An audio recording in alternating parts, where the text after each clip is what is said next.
Break के बाद एक बार फिर आपका स्वागत है। नेशनल कॉन्फ्रेंस ने गांधरबल से साबिक रुकन असेंबली शेख अशफाक जब्बार को 6 साल के लिए पार्टी की बुनियादी रुकनियत से निकाल दिया है।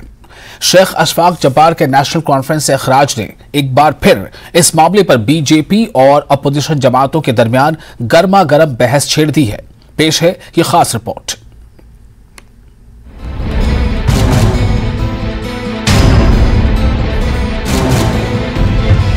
नेशनल कॉन्फ्रेंस के लिए गांधरबल को उसका गढ़ समझा जाता है, क्योंकि माजी में इस हलके से अब्दुल्ला खानदान की 3 नस्लें मुंतखब हुई थीं। एनसी के बानी शेख मोहम्मद अब्दुल्ला 1977 में, उनके बेटे फारूक अब्दुल्ला 1983, 1987 और 1996 में 3 बार और उमर अब्दुल्ला 2008 में मुंतखब हुए थे।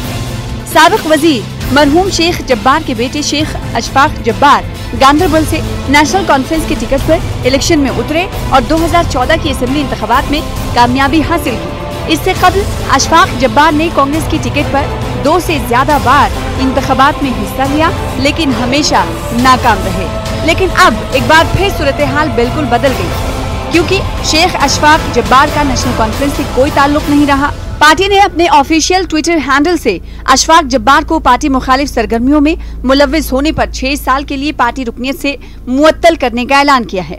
अशफाक मायूस है और पार्टी क़यादत को उसका जिम्मेदार ठहरा रहे हैं। हम धोखा खाने वालों में से, धोखा देने वालों में से नहीं है। हमारी फितरत में नहीं है धोखा देना। हमने अल्लाह को हाजिर नाजिर जान के इस जमात के लिए हमेशा कुर्बानियां दी है। वही एक मोहब्बत थी इस जमात के साथ, इस झंडे के साथ, क्या ये एक पहचान थी है नहीं। तो जो हमें अपने बुजुर्गों ने विरासत में दिया था, हम इसको सुधार करना चाहते थे। जो गैर लोगों के हाथों में ये कमांड चली गई है, नासिर सुगामी आज डिक्टेशन लोगों को सुनाता है, जिसने हर कॉन्स्टिट्यूंसी में अपना एक ग्रुप खड़ा करके रखा है, जिन्होंने लीडरशिप को यरगमाल करके रखा है और जो हमेशा उनको गलत बयानी की।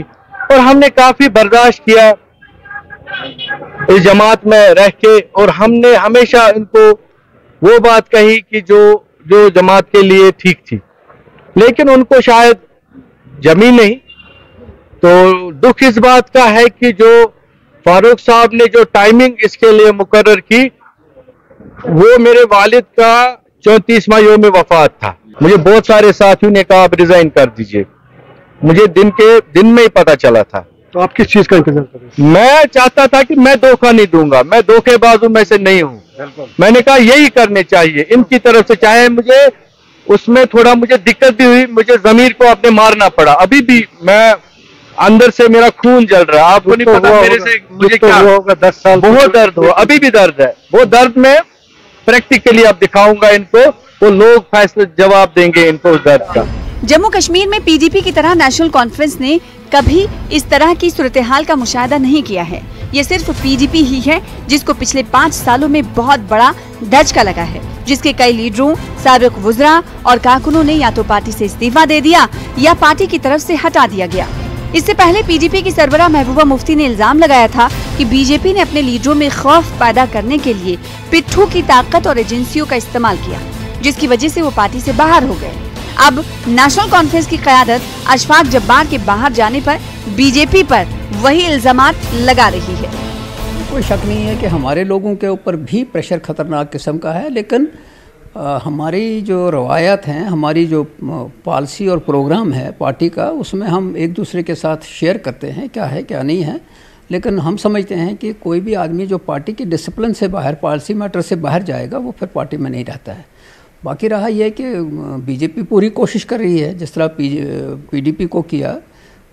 ये जो अपनी पार्टी है, ये कौन लोग हैं, अपनी पार्टी के अंदर जो लोग हैं वो कौन?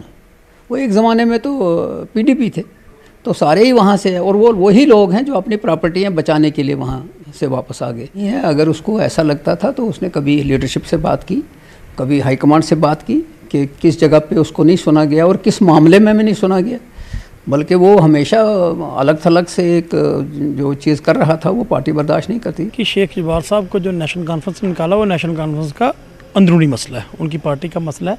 लेकिन एक बात तो जग जाहिर है, जो डॉक्टर फारूक साहब ने कही है, जो नेशनल कॉन्फ्रेंस कह रही है कि भारतीय जनता पार्टी या नई दिल्ली की सरकार ये पूरा जोर लगा, इसने पूरा जोर लगा के पीडीपी को बुलडोज करने की कोशिश की।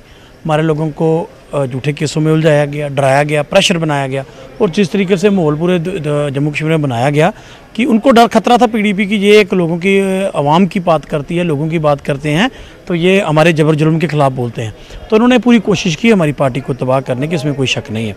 लेकिन हमने पहले भी कहा था कि कैडर आज भी वहाँ है, लीडर आते हैं जाते हैं, फ़र्क नहीं पड़ता, कैडर आज भी वहाँ है, पार्टी आज भी मजबूत है। आज भी देखिए जम्मू हेडक्वार्टर में लोग ज्वाइन भी कर रहे हैं। ताहम बीजेपी अपने मुखालिफिन की तरफ से लगाए गए उन इल्जामात से बेनियाज है।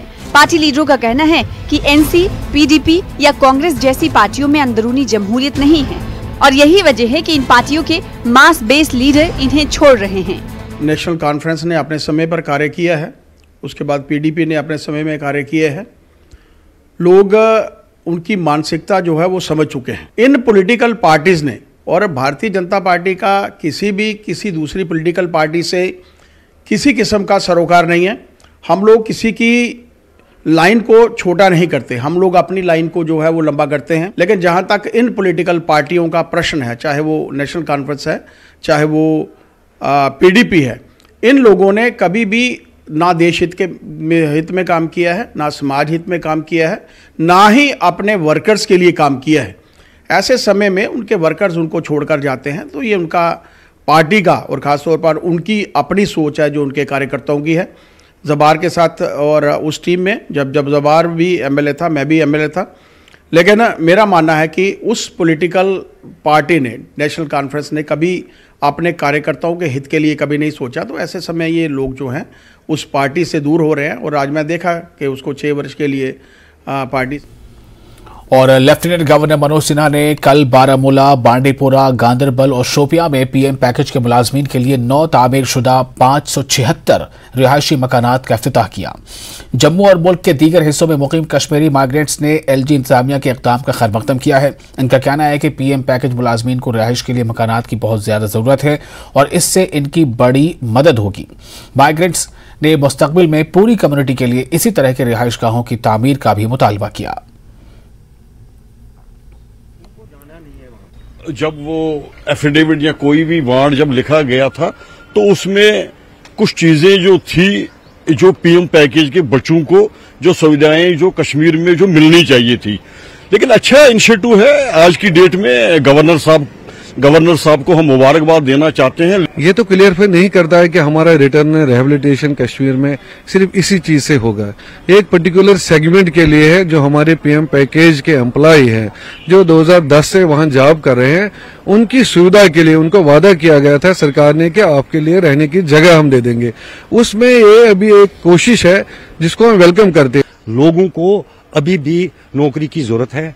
ओवर एज यूथ इतने पढ़े हैं जो कश्मीर जाना चाहते हैं, लेकिन उनके लिए क्या है वहां पे? सरकार को इसकी नीति फ्रेम करने के लिए कश्मीरी पंडित, मैंने पिछली बार भी बोला था, हम एलजी साहब से मिले थे कि सर एक संवाद करो। पहले संवाद में यह होगा कि कुछ आप बताओगे, कुछ हम बताएंगे और बीच का रास्ता निकलेगा। बाकी कश्मीर जाने के लिए कोई भी ऐसा नहीं है कि जो कश्मीर नहीं जाना चाहता होगा। ये एक अच्छा स्टेप किया इस गवर्नमेंट ने कि वो शराइतें उन्हें हटा दी है। मगर अगर ये रिहेबिलिटेशन हमारी चाहते हैं, अब 33 साल अरसा बहुत हो गया, 3 दशक बहुत समय होता है। हम भी चाहते हैं, हमने हर वक्त गवर्नमेंट का साथ दिया। हम चाहते हैं कि हमें कंसल्टेशन हमसे करनी है, आपको किसी और से नहीं करनी है। जब तक कि हमारी कम्युनिटी से कंसल्ट नहीं किया जाएगा, इनकी राय नहीं पूछी जाएगी, तब तक ये बेकार हो जाएगा।